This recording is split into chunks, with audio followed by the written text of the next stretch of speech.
Hi, welcome back to Genesis Custom Sabers. You know, you've gone out and got yourself a really cool KR Sabers Thermal Detonator prop. You've put it together and it's awesome, but there's just something missing. It's too shiny and new. Star Wars is weathered. Well, I've got a second one that I'm going to weather up, and I'm going to show you a couple of things I learned along the journey to help you weather your thermal detonator prop. Okay, here is my kit. I've already been rummaging through it, and as you can see, I've already completed one with the supplied soundboard and a nice shiny version. So the second one that I'm going to be doing is going to be a weathered version with the crystal or with the Collector Labs thermal detonator sound card. So what I'm going to do initially is basically just begin the weathering process, and I've kind of thought through what I want to do, and I've got a practice piece here. This is an old ice cream scoop from a box of parts from way back in the day when I thought I might build a thermal detonator prop from 2 ice cream scoops, and I never did. But it's given me an excellent surface to play with. That kind of was shiny, so it kind of simulates the shape and the texture of the prop that I'm going to be working with, which leads me to my first tip, which is find something to practice on. If you're working on a part, find something that's similar. If you're working on painting a Nerf gun, find an old broken one that you can practice on before you actually start altering your actual prop. So my thermal detonator that I'm working on is going to have a finish kind of like that. But there's another element to this finish, and I'll get to this in a while. But there's some nicks and damage in the props and the pictures that I've studied. And what I'm going to do, I think it's important to say, my goal is not going to be an accurate replica of the screen-used thermal detonator prop. That's not what I'm going for. What I'm actually going for, because I've seen some images and things, I'm actually going for something very similar that's not going to be exact, but is going to have additional details of weathering that I think are important for realism. So I'm going to kind of attempt, if I was a prop worker on Star Wars and I had done the thermal detonator or been working on that project, what I would have tried to do to make it maybe more of a close-up prop than a 10-foot prop. So the first thing I'm going to do is try to recreate some of the little nicks that show up in the images as black specks where the presumably the chrome has flaked away and there's damage. There's a lot of these little black flecks all over. So what I'm going to do with that is I'm actually going to apply a couple of techniques to this, which are going to be different than other weathering that I've seen. Other weathering that I've seen uses a lot of paint dabs to simulate the black flecks. I may do that on a couple, but this is made of brass. These parts are made of brass, so it's a soft metal and it's chrome plated. So what I'm going to do is I'm going to intentionally actually nick and damage these in a certain way, and then use some aluminum black, which is a weathering agent, a blackening agent for aluminum particularly, but works really well on brass as well, to age brass.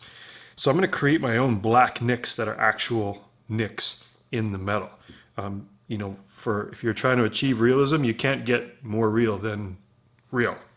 That's kind of one of my go-to principles is if you have metal and you can nick it, work with nicked metal instead of paint simulating nicked metal. Obviously, if it's a plastic prop, you have to do that, but we can take some liberties here. So I'm going to get set up and show you what I'm going to do as kind of step one for this process. All right, this is so nice and shiny. You can see me in the reflection in the camera. It's always a bit of a shame to kind of damage something that's so nice and clean and polished, but it's important for what we're going for. This is a hole punch, and you press it into something, and it's spring-loaded, and it gives us tap, it simulates a hammer tap, and it precisely puts an indentation right where you're going. I've already done one there. And what I'm going to do is, rather than try to scratch and scuff the part, I'm actually going to find a spot, hold it with my hand in place, and I'm going to try to get the right angle, press, ting. I don't know if you can see that. What that's given me is a nice little indentation to work with. And it's just as it is, that's a nice little nick, and I can do those all over the part. what I'm also going to do is I'm going to use a Dremel, and I'm going to use a couple of different ends, this being one of them, and I'm going to work with these nicks. See, if I was just to Dremel into this, what would happen is the Dremel bit, as it's spinning, would walk across the part, and I get these swirly lines and things that don't look like what I'm going for. So I'm using the hole punch to give me a starting point to kind of center my Dremel bit and maybe enlarge it a little bit or change the shape of it a little bit. I'm also going to use a different carbide bit and work a little bit on the edges in some of these places where I think chrome would have chipped away. And I'm going to just gently scrape it away very carefully. But first things first, let's put a bunch of marks in the prop. I want to point out too that even though I haven't tried this on the outside before, I have experimented a little bit on the inside to give me a little bit of a sense of kind of what I can achieve with this technique. So this isn't going to show, so it's a perfect opportunity to test and test until you're ready to work with the actual prop. I want to point out too that sometimes my dots, my attempts to be random, are actually more evenly spaced than I would realize, just I naturally evenly space them. So sometimes grouping a couple of dots together makes a really good kind of random pattern. So it helps work with the randomness, you know, and then a cluster of dots in one area, and then maybe a wide open space in another. So your eye kind of just believes the randomness, but it doesn't believe the uniformity. So I actually try to, on purpose, create more randomness than my eye generally allows me to produce. All right, I've got my dots, my holes, my markers. So I'm going to fire up the Dremel on low speed, and I'm basically just randomly picking holes to enlarge or change the shape of.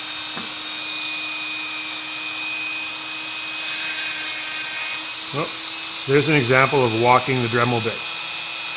So I'm going to have to kind of do some work with that one. Maybe I'll make that into an area of a little bit more damage.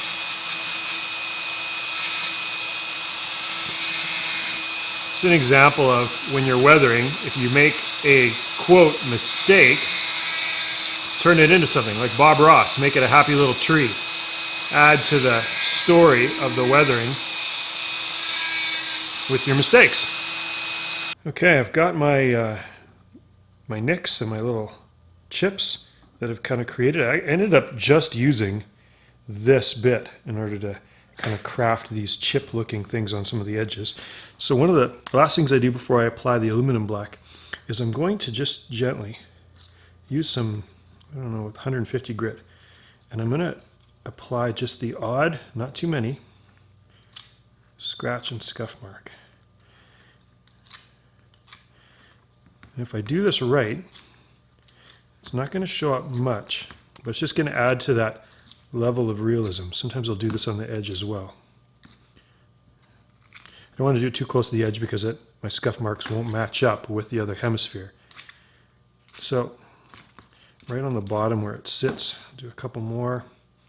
That's probably actually all I want to do for right now. Less is more. You can always come back and do more later. Okay, I hope you can see this. I'm going to take my nicks in the brass, and I'm going to actually just use this little paintbrush. It's bent because it's been sitting in a bowl. And I'm going to apply some aluminum black just on some of these. And it reacts actually quite quickly. And if you want, you can heat up the object if it's metal. Of course, we're working with metal. And you can actually see that it's starting to react with the exposed bits of brass and where I've scratched it away. You can see that actually starting to look like a weathered object. So I apply some of that, let it dry for a bit, start to wipe that off, and that gives me kind of a test patch to show me what the effect's going to be. And I'm actually seeing a bit of a reaction with the aluminum black on the chrome, which I don't really want.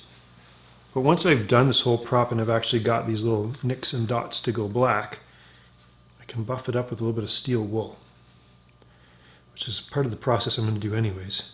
Swirl marks. And that will leave the aluminum black in the cracks and exposed areas, and we'll wipe it off the chrome surface. But that's the beginning of the weathering process. I'm going to do that to both hemispheres, and then we'll see what we got. I don't know if it's showing up much on camera, but this is a scratched and nicked hemisphere that I have not applied the aluminum black to, and this one I have applied the aluminum black to, and you can see the spots where the brass is exposed has turned dark, which is exactly what I was going for. So I'm going to play around a little bit more with that, and I should say, when you're applying this stuff, I've got gloves. You never want to have chemicals on your hands. Once it's dry, you can kind of handle it. So anyways, I've done this hemisphere. I'm going to do this hemisphere next.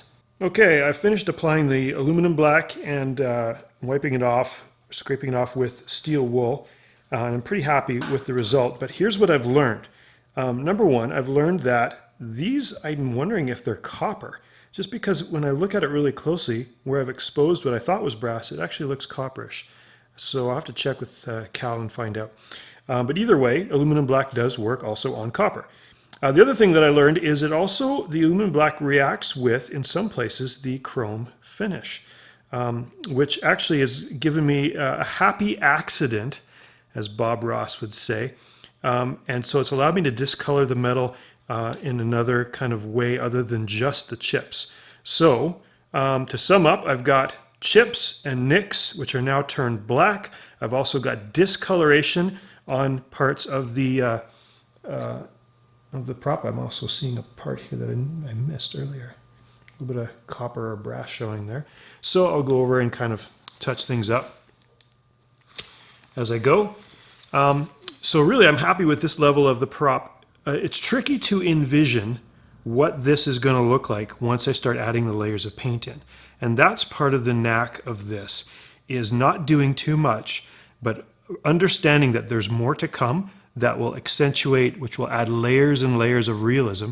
And you don't want to clutter the prop up too much with damage and stuff like that. It doesn't look believable. You want just the right amount. So as I said, less is more. You can always add a little bit more in later. So I think I'm going to prep this and get it ready for the next steps, which involve paint. Okay, I've moved things outside, and this next part I'm going to paint with.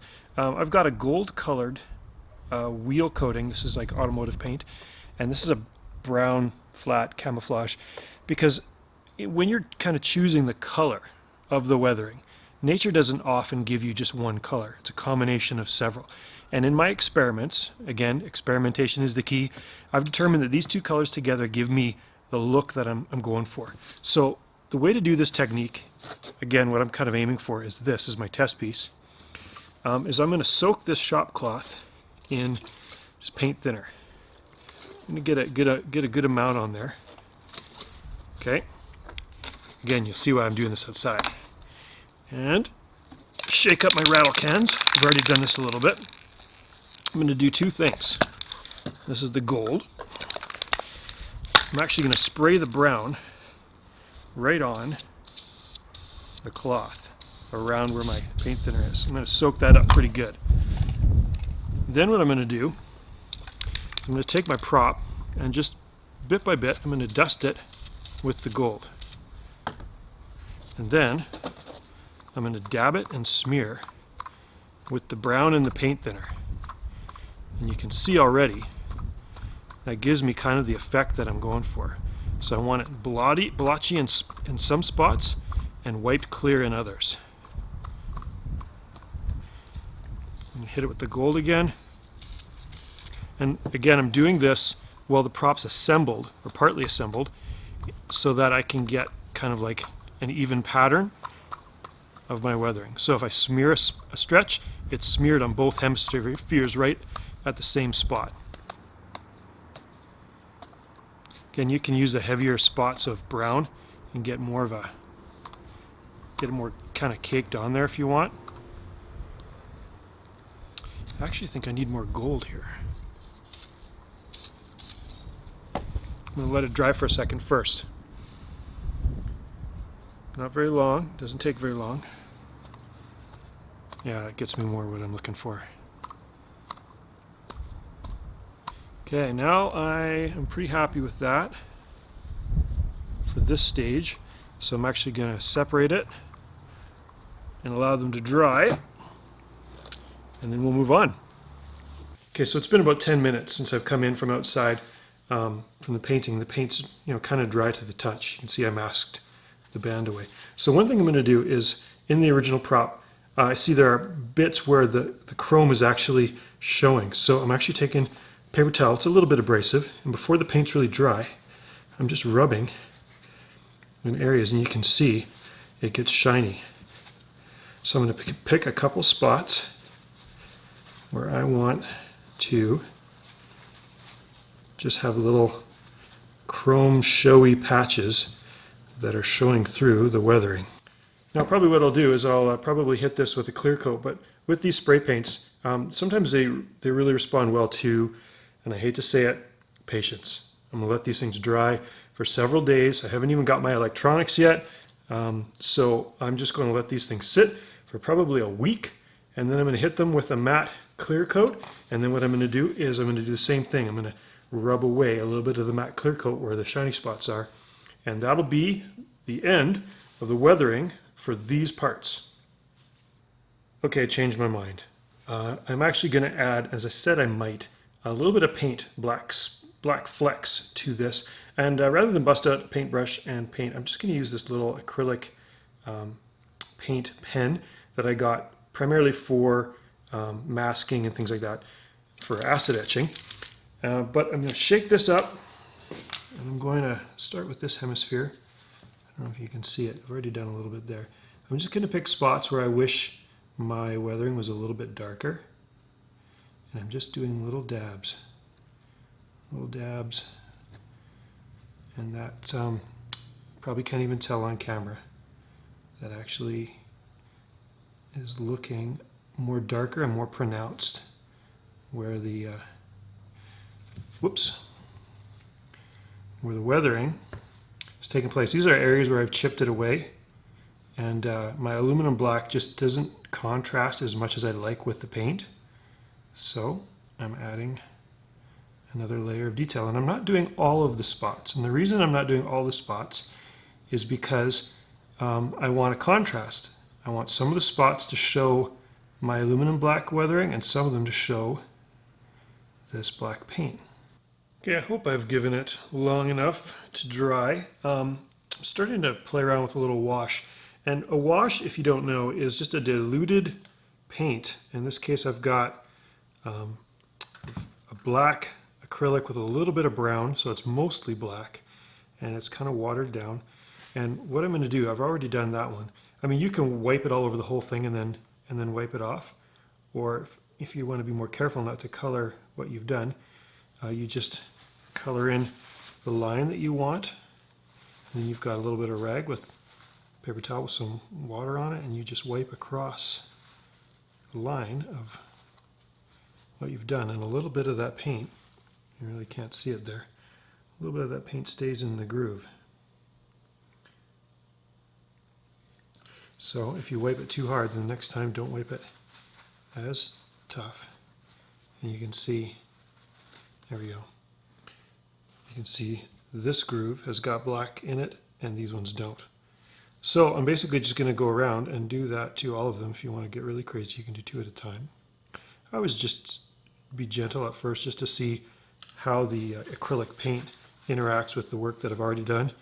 The little black paint marker that I used is water-based, so an acrylic paint and the water would wipe that off, but I waited for that to dry. So.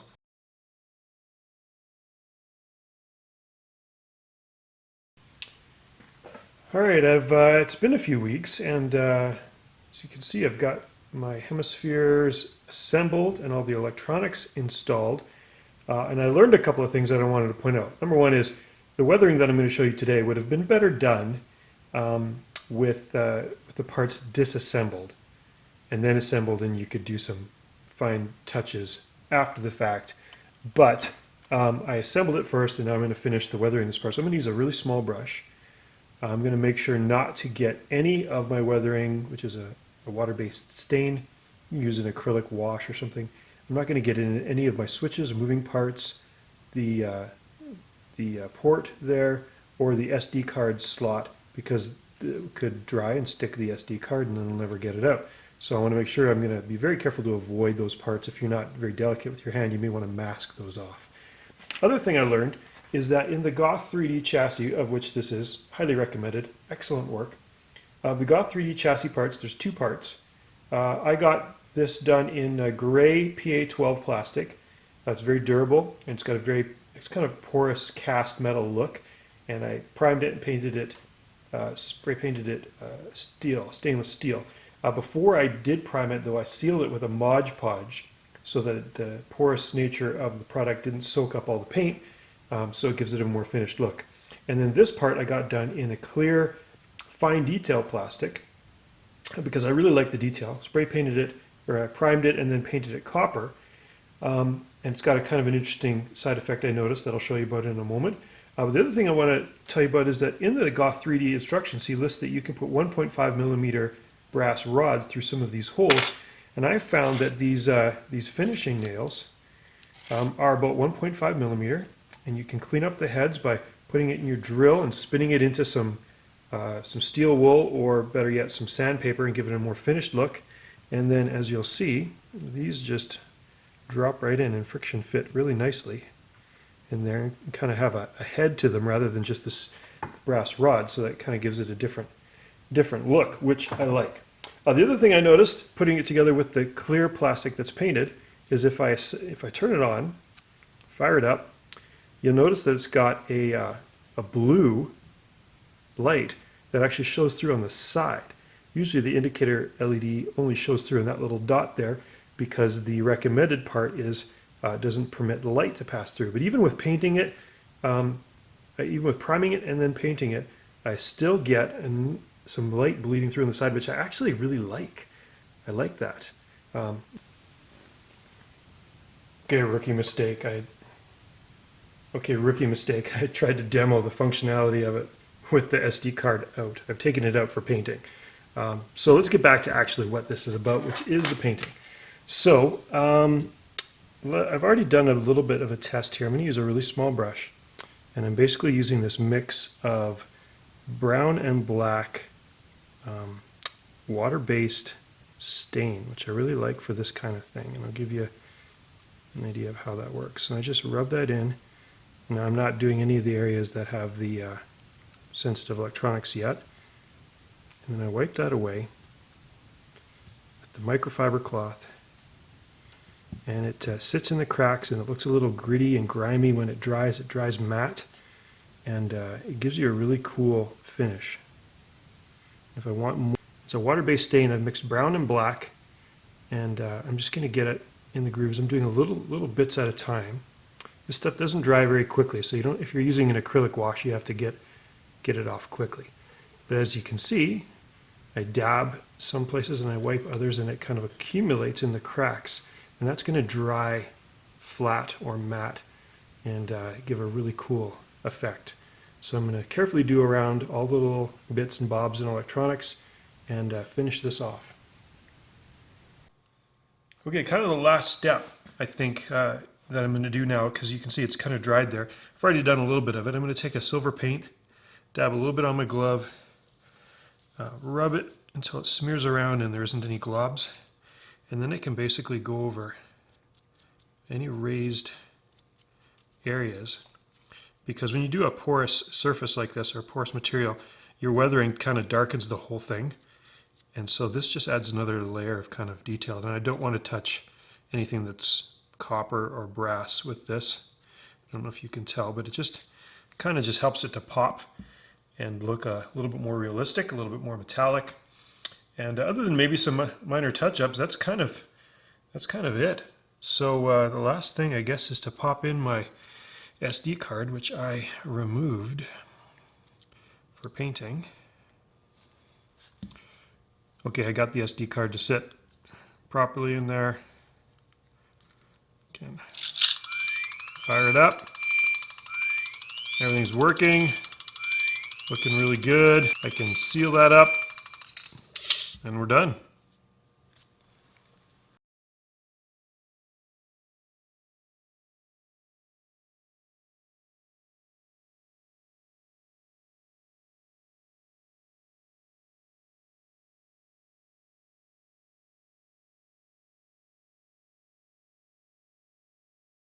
So that's how to weather up your KR Sabers Thermal Detonator prop so that it looks more weathered, more worn, more real, more Star Wars.